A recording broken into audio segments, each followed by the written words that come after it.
најдат. Добро, во текот на денешното урочиште од сведоците излегоа нови информации за евентуална поврзаност на таткото Александар со грабнувањето на неговата ќерка. Како ќе ги коментирате денешните сведочења? Од денешните сведочења ќе ги прокоментирам кратко дека точно изнесени се некои нови моменти кои до сега од никого не се изнесени. Имавме сведочење на полициски началник кој потврди дека фактички неговиот оддел не бил надлежен, меѓутоа се вклучиле во целокупната постапка, особено поради тоа што веќе било објавено дека на социјалните мрежи дека девојчето било исчезнато, киднапирано и така натаму. Според она што имавме прилика да го слушнеме, постапувале без конкретни стандарди, процедури за постапување, едноставно се раководеле по некои своји лични чувства и согледувања, така да на крајот можам да заклучам дека исказот на овој сведок е како што самиот кажа, дека однесувањето на Александар му останало само на ниво на сомневање, потврди дека не успел да обезбеди ниту еден релевантен доказ кој би одел во насока, значи да тој биде обвинет. Истакна, изнесе некои работи за кои јас не знам ни дали е спроведена постапка во таа насока, а тоа е денеска прв пат дознаваме дека од еден од видеозаписите имало двајца луѓе вработени од комунална хигиена, па не знам дали тие луѓе биле обезбедени, дали е направен обид да се стапи во контакт со нив, а тие луѓе биле, значи, критичниот момент кога возилото, како што опиша началникот, биле значи пред зградата на Умовски Борче. Така да едноставно не би можел да издвојам нешто што би било во насока на обвинение и обвинување кон Александар, освен негови лични предпоставки и конечно самиот потврди дека немал сознание дека Александар и Гоце уште од 29 веќе и ги имале сознанијата преку нивните пријателски врски во Сейф Сити, дека посоченото возило е предмет на потрага претходните денови. Потврди дека и ја расчисти дилемата околу фамозниот пресечен кабел, дека ресиверот е ставен на проверка, дека бил потполно чист и празен, дека немало никакви видеозаписи подолг временски период наназад, така да во таа насока тоа сметам дека нема да може ни да се земе и да се цени во постапката при одлучување. Како аргумент беше даден и фактот дека Александар на 27 ноември, 2 часа после грабнувањето на неговата ќерка, конкретно кажа 9:15 часот, бил забележан со неговото возило како се движи на кај Качанички пат, што всушност се во близина каде што ќе биде подоцна пронајдена и Вања. Дали е ова доказ дека практично он знаел нешто? Еве.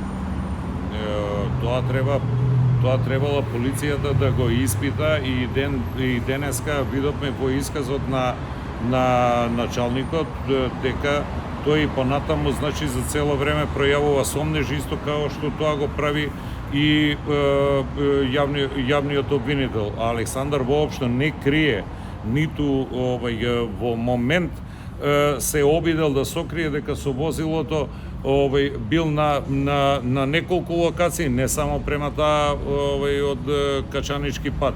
Денеска дознавме дека тој со полицијата бил во возилото кога пристигнал сведокот Митре Лазаревски. Денеска самиот началник потврди дека еден од разговорите го водел на начин што кога го свртел телефонот на пропуштен позив се јавила Зорица.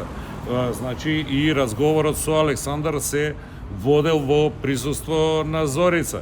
Го спомна началникот прашањето односно Еден од сомнежите, тоа е една бришана порака за која воопшто не се утврди каква е пораката и со која содржина и за која ние како одбрана посочивме дека се работи за порака која е комуникација помеѓу Александар и една родителка на едно дете која име која пројавила интерес и тоа е содржината на пораката, докаде се и докаде е постапка, има ли нешто ново, а Александар одговара не имали нешто ново, него се правили нешто, а Александар одговара ништо, полицијата тврди дека Вања е избегана. Понатаму дознавме нешто што мислам дека е ново и за родителите и шокантно за мене ова што го истакна началникот, дека наводно Вања имала некаков обид заради капга помеѓу родителите да се самоповреди, и ова е за мене ново. Јас ваква сознание и информација на вистина немам и ниту еден, ниту Александар, па ниту Зорица такво нешто, значи не истакнале. Така да тоа би било то. Има прилично контраверзии во неговиот исказ. Тоа ќе го затоа ќе вложиме значи приговор, а по сослушувањето значи на Александар до судот ќе предложиме на одредени околности заради целосно расчистување на работите и соочување помеѓу Александар и господинот Музафер и денес сослушаниот сведок. Сведокот денеска кажа дека снимките што Гоце и Александар им ги доставиле од возилото на Панче Жежовски пред воопшто тие да знаат дека Панче Жежовски е убиен, не биле на ниеден начин сомнителни. Дали тоа е ставот и на вашата одбрана и зошто Александар и Гоце ги дале тие снимки? Што било на нив сомнително? Вака уште еднаш да појаснам, а тоа во детали мислам дека во текот на постапката ќе го каже и Александар, а верувам и сведоците. Значи,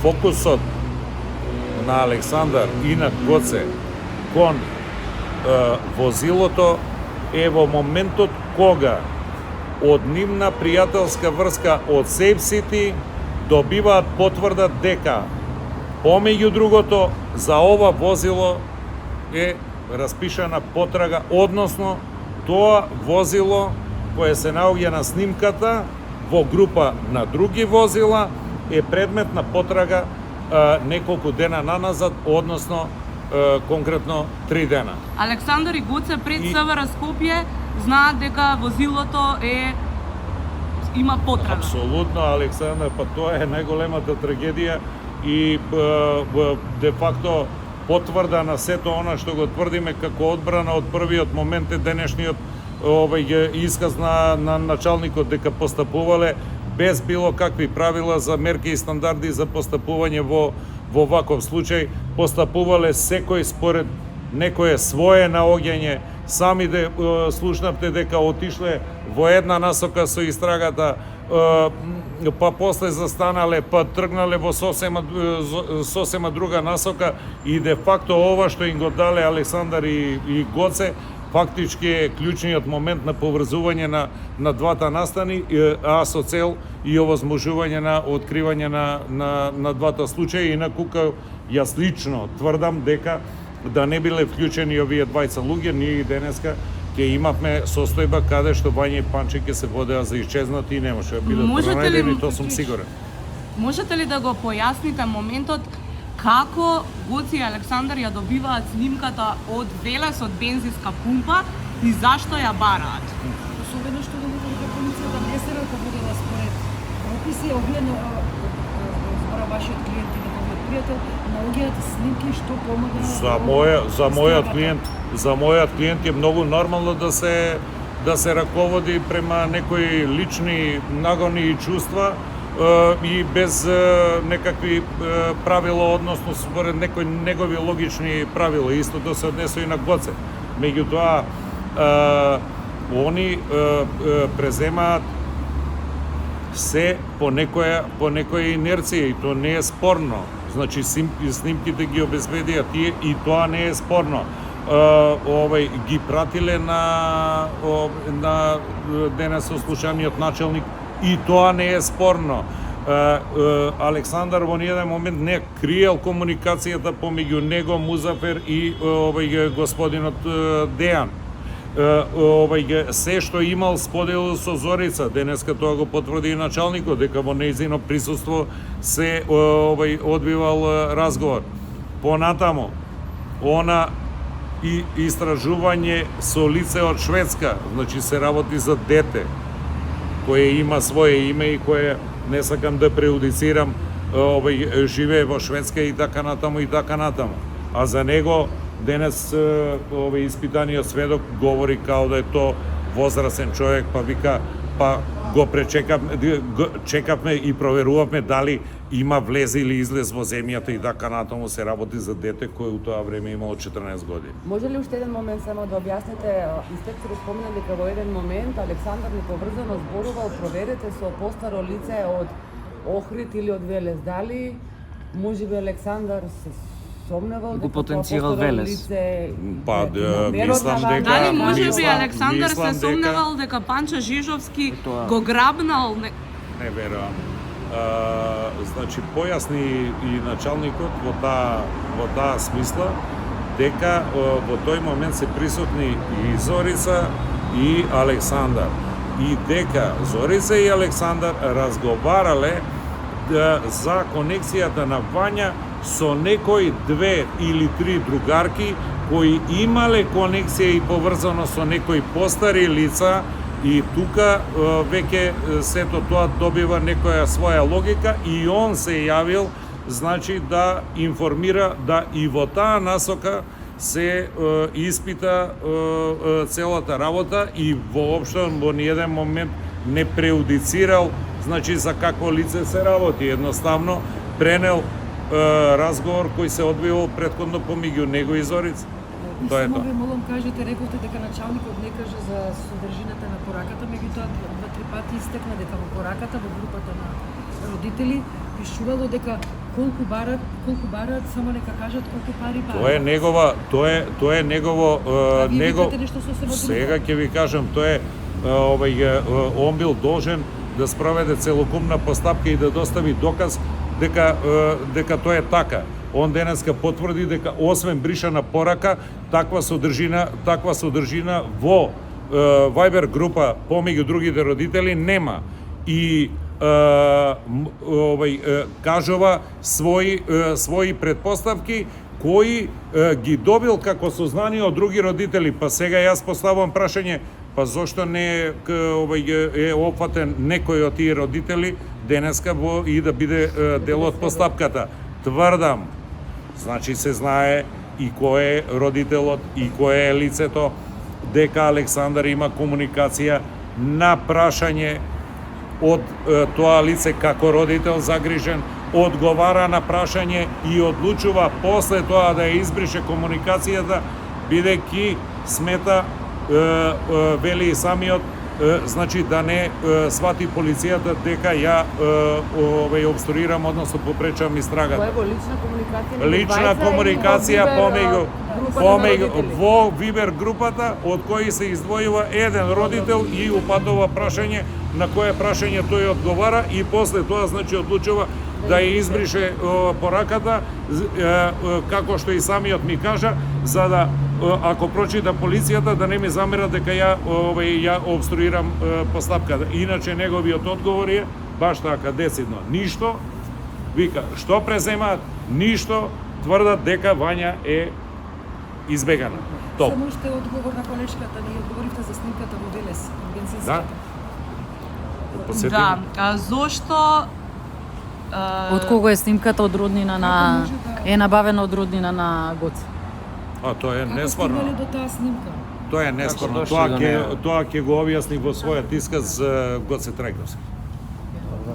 Да не бидам ја тој што сега нешто преодицирам и прераскажам, знам за која снимка говорите и знам точно за што се работи, но оставам тоа да го појасни Гоце Трајковски.